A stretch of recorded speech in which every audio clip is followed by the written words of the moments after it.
अस्सलाम वालेकुम। कैसे हैं आप सब? अल्लाह आपको सेहत दे, तंदुरुस्ती दे, खुश रखे, आपकी तमाम मुश्किलात हल फरमाए।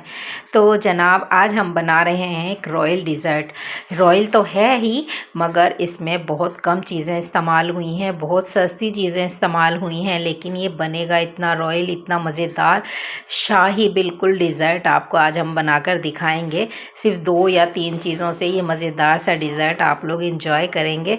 जाती हुई गर्मी है तो इसको बनाकर इंजॉय करें, मेहमानों को भी दें और आप भी खाएं। तो चलिए रेसिपी स्टार्ट करते हैं। बिस्मिल्लाहिर्रहमानिर्रहीम। इसके लिए लिए हैं मैंने प्याली में एक प्याली आधी प्याली मैंने इसमें दूध लिया है और मैं वनीला कस्टर्ड इसमें डाल रही हूँ 3 चम्मच भर के मैं अंदाजे से डाल रही हूँ। आप लोग 3 चम्मच लीजिएगा। 3 चम्मच वनीला कस्टर्ड हम थोड़े से दूध में मिलाकर और इसको जो है अच्छे से फेंट कर रख देंगे ताकि इसमें लम्स ना बने। और ये दूध जो है मैंने कच्चा निकाला था, तो कच्चे दूध में आप लोग इसको फेंट लीजिए या पका हुआ हो तो डज़न्ट मैटर, इससे कुछ नहीं होता।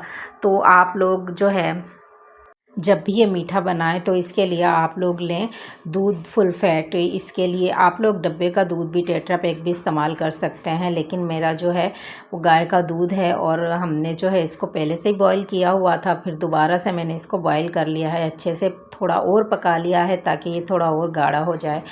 तो ये जब हमारा अच्छे से बॉयल हो जाएगा तब हम इसमें ऐड करेंगे चीनी मैंने इसमें तकरीबन हस्बे ज़ायक़ा 3 चम्मच से 4 चम्मच मैंने ऐड की है। आप लोग जितना दूध लें आप उतना ऐड कर सकते हैं। मैंने इसमें 4 चम्मच चीनी ऐड की है क्योंकि इसमें थोड़ा हल्का मीठा ही जाएगा और जो चीज़ें होंगी वो भी थोड़ी मीठी ही होंगी हमारी बीच में, तो फिर आप लोग इसमें थोड़ा कम मीठा डालिए। तो इसको हम अच्छे से पका लेंगे। और अब हमने चीनी बिल्कुल अच्छे से पका ली है, हमने उठाना है अब अपना जो हमने फेंट के रखा था कस्टर्ड पाउडर वो हम इसमें ऐड करेंगे और इसको अच्छे से मिक्स कर लेंगे ताकि इसमें गुठलियाँ ना बने। अच्छे से हमने इसको चलाते जाना है जब तक ये थोड़ा गाढ़ा ना हो जाए। अच्छा, इसको गाढ़ा ज़्यादा नहीं करना है, हमने इसको बिल्कुल थिक नहीं करना है। जिस तरह से हम लोग कस्टर्ड खाते हैं उस तरह से हमने इसको नहीं बनाना। हमने इसको थोड़ा पतला ही इसकी कंसिस्टेंसी रखनी है, इतनी कि जैसे ये हमारे जो है जमे ना। तब जब हमें ये पक जाएगा, जब भी हमें इसमें मुसलसल 1-2 मिनट चमचा चलाते रहना पड़ेगा ताकि इसमें लम्स ना बने और ये जमे ना। तो ये बस इतना ही हमने इसको जो है इतनी इसकी हमने कंसिस्टेंसी रखनी है। और फिर इसको जो है 1-2 बॉयल आ जाएंगे जब हमने इसका चूल्हा जो है बंद करना है। अच्छा, जब ये इसमें जब इसमें इस तरह के बुलबुले आ जाएं तब समझ लें ये पक गया है। फिर चाहे आपका जितना थिक या जितना पतला हो आप इसका फ्लेम बंद कर दिया करें। ये एक टिप है कस्टर्ड के लिए। कस्टर्ड आप हमेशा इसी तरह बनाया करें, जब इसमें इस तरह का बॉयल आ जाए तो फ़ौरन बंद कर दें। तो ये देखें हमने चूल्हा जो है बंद कर दिया है। अब हमें बस ये देखें इतना हमें जो है चाहिए था बस, और हमने फ्लेम बंद कर दिया है। इसको करेंगे ठंडा, इसको फिर भी हम चलाते जाएंगे बारी बारी। तो अब हमने ब्रेड लिया, ब्रेड के इस तरह से चारों कॉर्नर हम काट लेंगे। ये देखें इस तरह से मैंने इसका जो ये वाला पार्ट है ये निकाल दिया है और बीच का जो हिस्सा है वो हम यूज़ करेंगे। और ये भी हम ज़ाया नहीं करेंगे, इसके ब्रेड क्रम्स बन जाते हैं, इनको सुखाकर धूप में थोड़ी देर और इसका जो है चूरा करके रख लें। तो ये देखें इस तरह से हमने सारी ब्रेड के जो साइड के कॉर्नर हैं वो हटा लिए हैं। अब हम टेट्रा पैक क्रीम लेंगे। टेट्रा पैक क्रीम को हमने व्हिपिंग क्रीम है ये, हमने इसको थोड़ा सा मशीन से हमने इसको व्हिप करना है ताकि इसकी जो है थिकनेस भी बढ़ जाए और जो है ये क्वांटिटी में थोड़ी दुगनी हो जाए। तो इस तरह से हमने मशीन में इसको जो है करना है। आप लोगों के पास अगर ये ना हो तो आप लोग जिससे हम लोग अंडा फेंटते हैं उससे आप लोग इसको अच्छे से फेंट लीजिए। 5 से 6 मिनट लगेंगे आपको, तो ये डबल हो जाएगी इसकी थिकनेस। तो ये जो है हम इस तरह से कर लेंगे। इसमें थोड़ा सा मैं कस्टर्ड ऐड करूँगी, 3 से 4 चम्मच बस हमने इसमें कस्टर्ड डालना है और इसको भी अच्छे से इसमें मिक्स कर लेना है इस तरह से। तो ये देखें ये जो है हमारी क्रीम क्वांटिटी में थोड़ी डबल हो गई है। अब हम इसे साइड पे रख के हमने अपने कैरेमल बनाना है। तो अब हमने 2 चम्मच चीनी ली है, खाली पैन में चीनी ली है और हल्की आंच पे हमने इसको रख दिया है। हल्के बिल्कुल दरमियानी आंच पे हम इसको रख देंगे फ्लेम पे और इसको चलाते जाएंगे। तो ये हमारी जो चीनी है वो कैरेमलाइज हो जाएगी इस तरह से आहिस्ता आहिस्ता। तो ये देखें इसका कलर शहद जैसा हो गया है। हमें थोड़ा सा और डार्क चाहिए, थोड़ा सा और पका के। तो इतना हमने पकाना है। अब हम इसमें दूध ऐड कर देंगे। आधा कप हमने दूध लिया है। दूध हमने आधा कप बारी बारी थोड़ा थोड़ा डालना है। आधा मैंने डाल दिया था, आधा और डाल दिया था। तो ये देखें बस इस तरह से हमारा कैरेमल बिल्कुल तैयार है और हम इसको निकाल लेंगे। अलग से कटोरी में हम इसको निकाल लेंगे। हम इसका यूज़ लास्ट में करेंगे। वो किस तरह से करेंगे तो मैं आपको आगे चल के बताऊंगी। अब हमने वो जो ब्रेड खाली शीशे के बाउल में हमने ब्रेड इस तरह से रखनी है। अच्छा, जो खाली जगह बच जाए वहाँ से हमें थोड़ी सी कटिंग करके हमने ब्रेड रख लेनी है। नीचे से मेरा बाउल थोड़ा सा पतला है और ऊपर से थोड़ा सा खुला खुला होता जाएगा। तो हम इसमें इस तरह से रखते जाएंगे ब्रेड को साइड में भी। तो हमने कस्टर्ड उस पर डाल दिया है और हम दोबारा से दूसरी लेयर लगाएंगे। उसमें भी हमने थोड़ी सी ब्रेड कटिंग करके साइडों में इस तरह लगानी है ताकि फुल फिल हो जाए हमारा जो बाउल हमारा फुल फिल हो जाएगा। तो ये देखें इस तरह से हमने कटिंग करके साइडों में भी लगा दी हैं और फिर से हम इस पर कस्टर्ड स्प्रेड कर देंगे।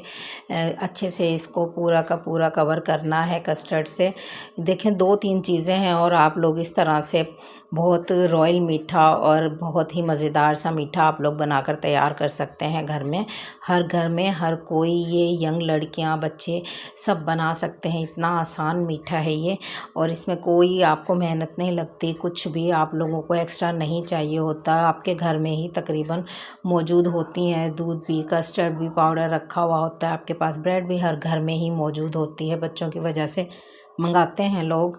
और जो है आप लोग क्रीम आपको बाज़ार से लेनी है और आप लोग इस तरह से रॉयल मीठा बना सकते हैं। तो ये देखें 3-4 लेयरें हमारी हो गई हैं और हमने कस्टर्ड आखिर में लास्ट में इस तरह से स्प्रेड इस पर कर दिया है। अब हमने इसको थोड़ा सा टैप करके बाउल को रखना है ताकि हम इस पर क्रीम डाल सकें। तो अब हम इस पर क्रीम ऐड करेंगे। क्रीम जो हमने व्हिप की थी वो हम इसमें डाल देंगे इस तरह से।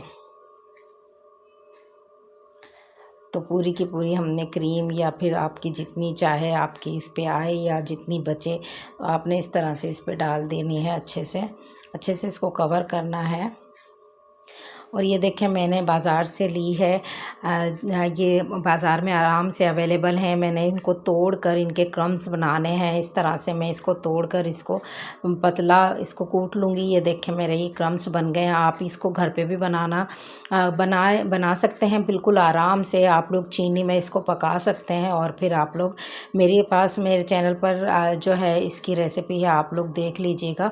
ये मैंने घर पे भी बनाना सिखाए हैं और लेकिन आप लोग आसानी के लिए रेडीमेड बाहर से मंगा सकते हैं। और इस तरह से मैंने इस पे ये चारों तरफ लगा दिए हैं। जैसे जिस तरह से चाहें आप इसकी डेकोरेशन कर सकते हैं।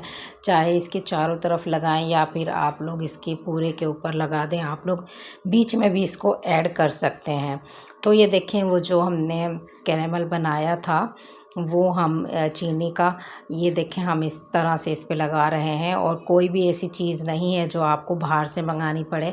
ये सब कुछ मैंने घर पे ही बनाया है और आप लोगों की आसानी के लिए इस तरह से मैंने बनाना सिखाया है। तो अगर ये रेसिपी आप लोगों को पसंद आई हो तो प्लीज़ चैनल को ज़रूर सब्सक्राइब कर दीजिएगा। तो ये देखें हमारा रॉयल मीठा बिल्कुल तैयार है, मज़ेदार सा। और आप लोग इसको आसानी से घर में बना सकते हैं। बिल्कुल भी ख़र्चा नहीं होगा। बहुत कम चीज़ों में आपकी जो है इतना मीठा, इतना मज़ेदार सा डिज़र्ट तैयार हो जाएगा। आप लोगों का जो है दिन बन जाएगा। आप लोग संडे के दिन ये बना सकते हैं जब सब घर पे हों। नहीं तो आप लोग के घर मेहमान आए हों तब भी आप लोग ये बना सकते हैं। बहुत मज़ेदार ये बनकर तैयार होता है। तो ये देखें हमने थोड़ी सी देर इसको जो है हमने फ्रिज में रख दिया था और अब हमने निकाला है। हमने तकरीबन आधा घंटा रखा था। आप ये 2-4 घंटे रखें ताकि ये अच्छे से सेट हो जाए। मैंने सिर्फ आधा घंटा रखा था और मैंने निकाल लिया है। तो ये देखें आप लोगों को दिखाने के लिए हम लोग जो है इसको अब खा रहे हैं। हम लोग एंजॉय करेंगे। आप भी ज़रूर बनाकर खाइए। रेसिपी पसंद आई हो तो प्लीज़ चैनल को सब्सक्राइब कीजिएगा, लाइक कीजिएगा, शेयर कीजिएगा। दुआओं में याद रखिएगा। अल्लाह हाफिज़।